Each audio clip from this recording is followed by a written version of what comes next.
Thank you, Deputy Speaker, sir.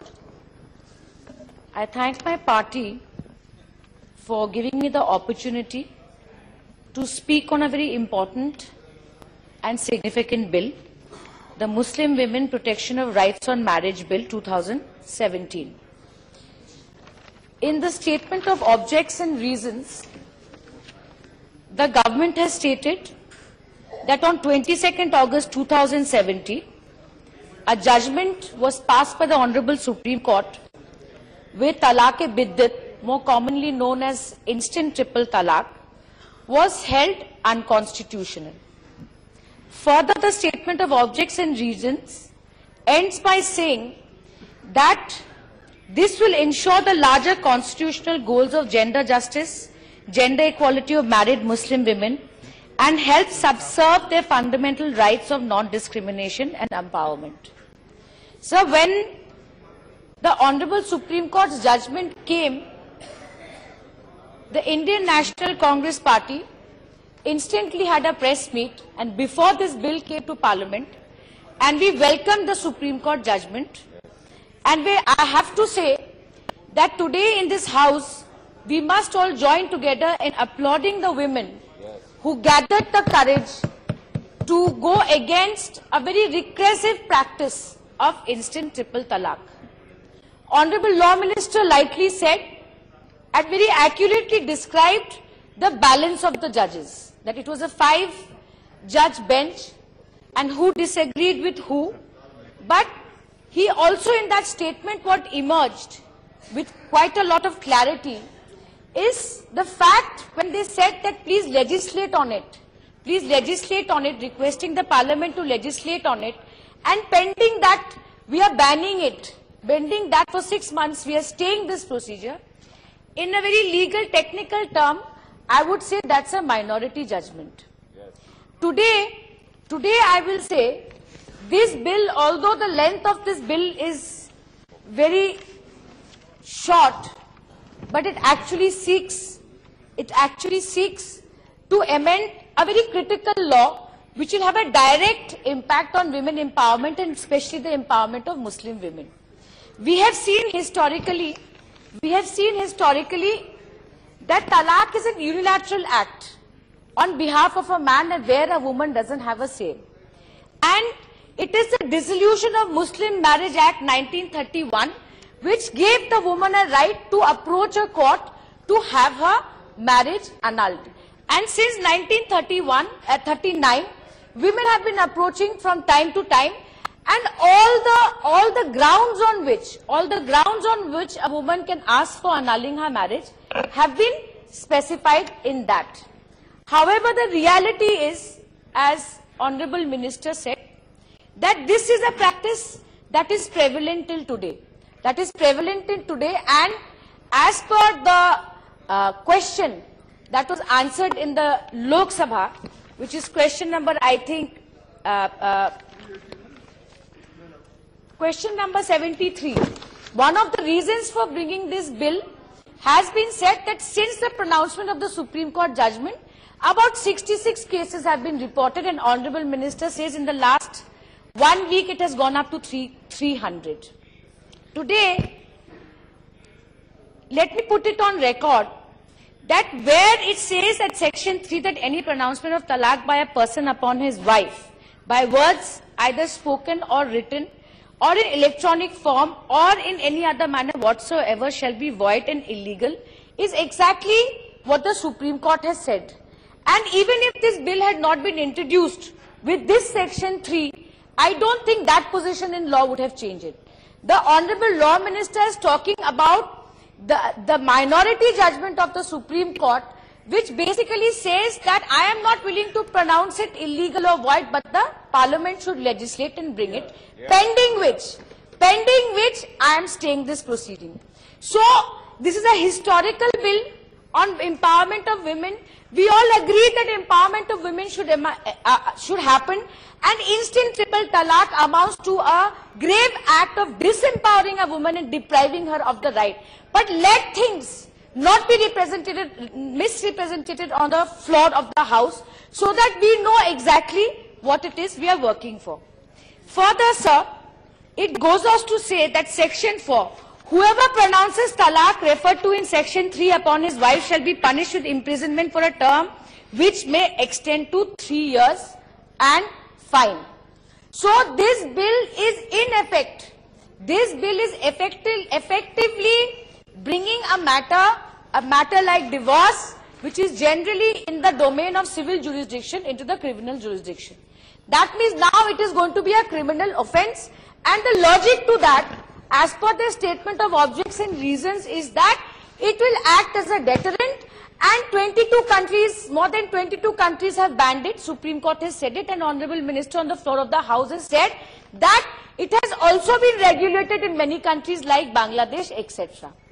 But sir, I would like to ask the government that today, if you criminalize this, and if you make it a cognizable offence and a non-bailable offence, Chairman sir, I would like to ask you that the right to subsistence allowance that you're giving in Section 5, that you're giving to a woman in Section 5, the question is that how will she ensure she gets that subsistence allowance, and who's going to give it to her?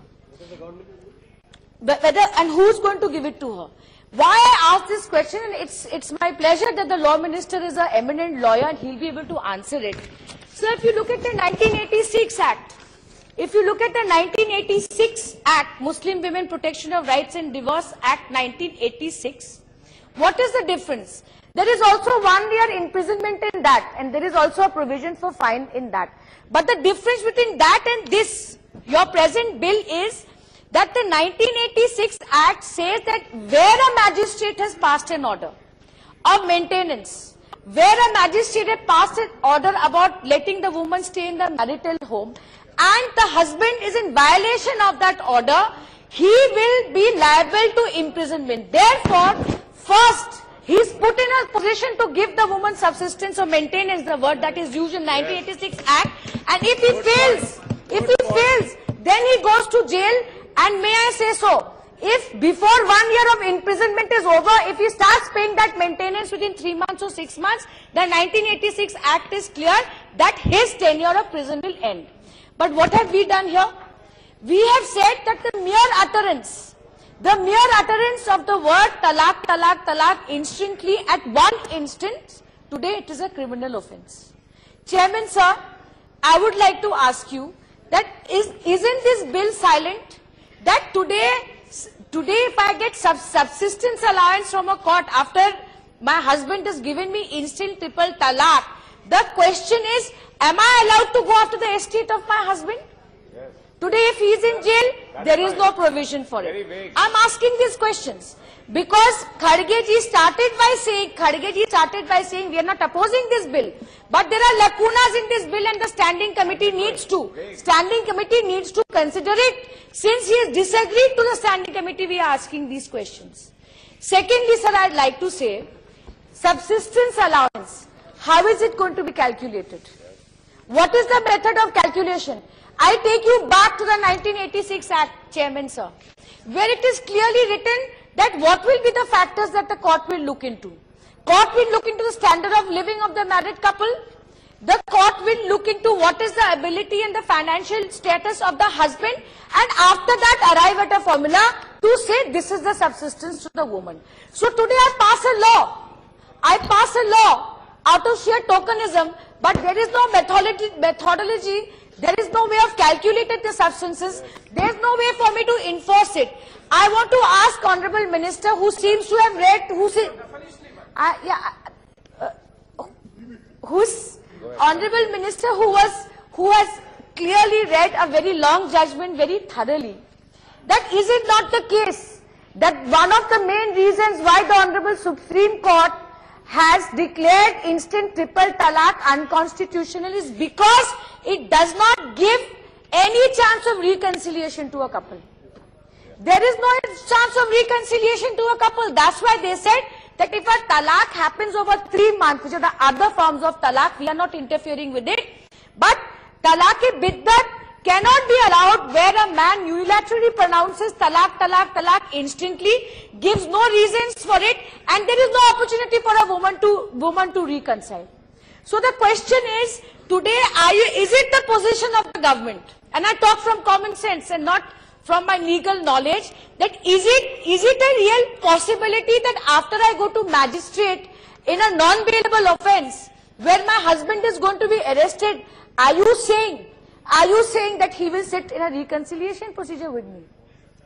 Is it possible? And many of the countries, sir, Honorable Minister quoted many countries' legislation where it has been regulated, agreed, where he says that first you have to go to the Muslim Law Board and give a notice that I've given my wife, notice, and then has to wait for that period for reconciliation. But the moment you put your husband in jail, I see no reason why a husband, why a man should even consider, why a man should consider reconciliation with his wife. Secondly, sir, I have a very technical question. Today, the government has made it a criminal liability, a criminal offence. Fair enough.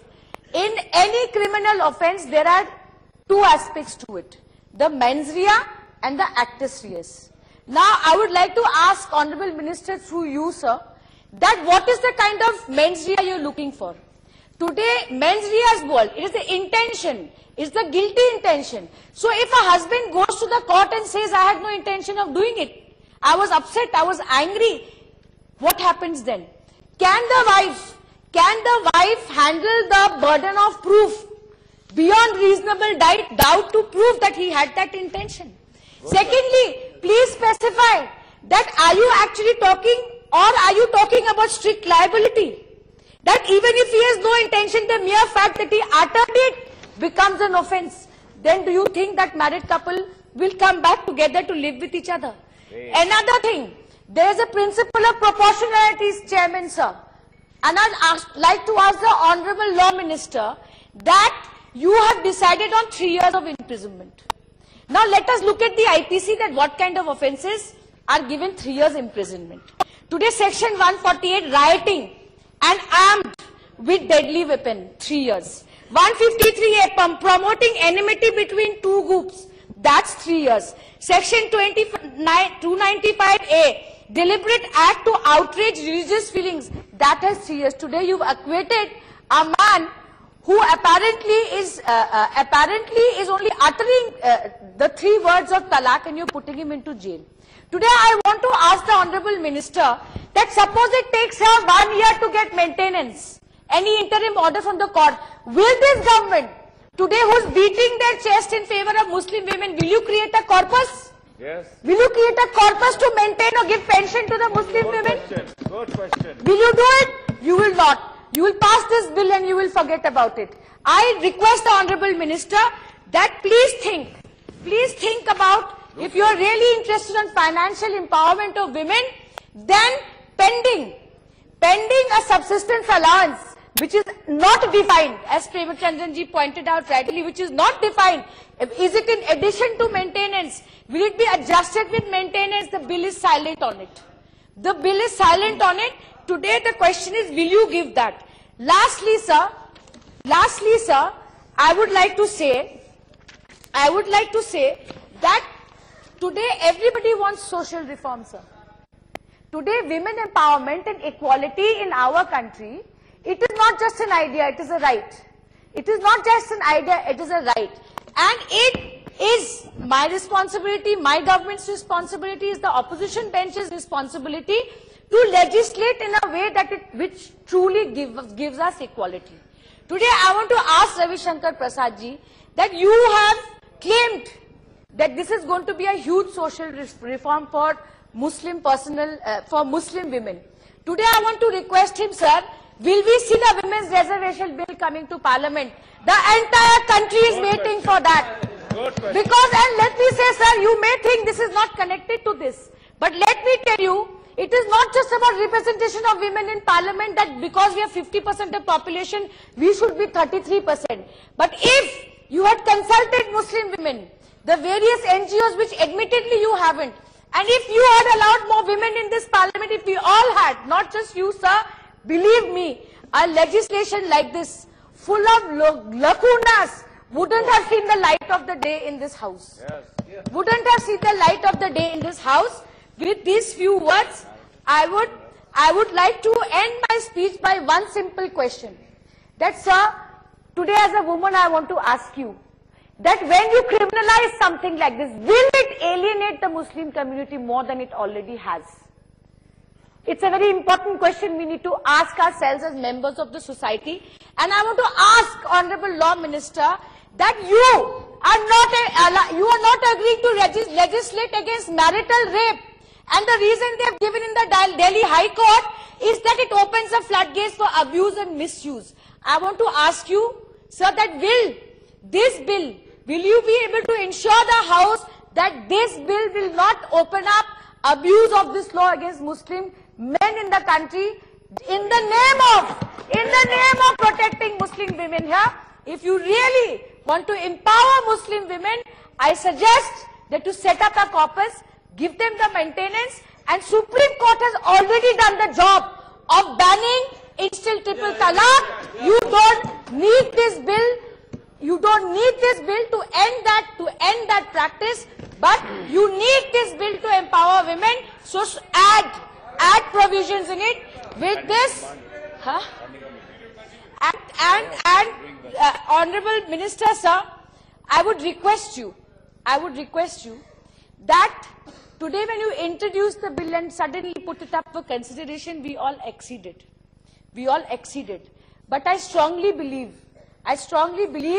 that just like all the women that you're saying, you said that today morning somebody gave a triple talaq, and this talaq-e-bain which India today reported, I end with this. I want to say, so there are other forms of talaq, apart than talaq-e-biddat.